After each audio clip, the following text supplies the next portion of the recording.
বিট্টুর মা, তোমার কি ঢুকলো? হ্যাঁ আমার তো ঢুকলো একটু আগে। আমার ঢোকেনি গো।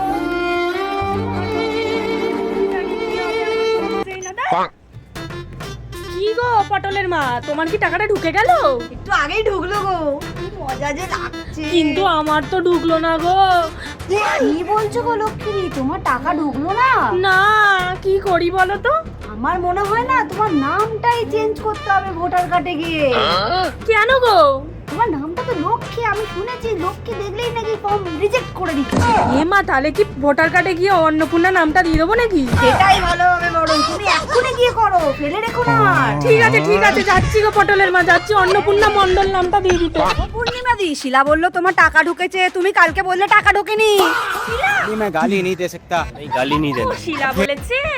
আমি মেন কথা কালকে তুমি যখন জিজ্ঞেস করলে না, ওই তখন আমার টাকাটা ঢুকেনি, আস্তে আস্তে করে ঢুকলো। তোমার তো আস্তে তো ঢুকছে, আমার তো আস্তে তো ঢুকছেই না। আরে আস্তে আস্তে ঢুকে যাবে গো, সবার ঢুকছে আস্তে আস্তে।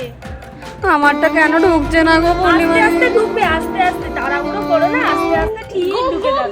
যেন আস্তে আস্তে ঢুকে যায় গো। ইমা, পটলের মা নাচছে কেন পুজো দিতে দিতে? কি গো তুমি পুজো দিচ্ছ, কি ব্যাপার? তুমি তো পুজো পাঠ করো না? আরে আমার 3000 টাকা ঢুকে গেছে। আরে আমি তো সারাদিন রাত পুজো করছি, তাও আমার 3000 টাকা ঢুকলো না গো পুজো পাঠ করে। ওই জন্য বলি বেশি পুজো টুজো করবে না, আমাকে দেখেছো পরিষ্কার পান্ডাল পুজো করতে লাগে নাকি? তোমার মনেই, আমার মনও ভালো, তুমি যাও গিয়ে পুজো করছো। আরে আমি তো সারাদিন রাত পুজো করছি গো, ঢুকছে না, কি করবি? 300 কোটি দেবো তাকে মানত করেছি, টাকা ঢুকে গেলে পুজো দেবো। আর আমার ঢুকে যাবে, আস্তে আস্তে ঢুকে যাবে। যাই যাই, আমিও পুজো করি বাবা, আমি 4টে ধূপকাঠি দিয়ে পুজো করি। আচ্ছা, ঠিক আছে।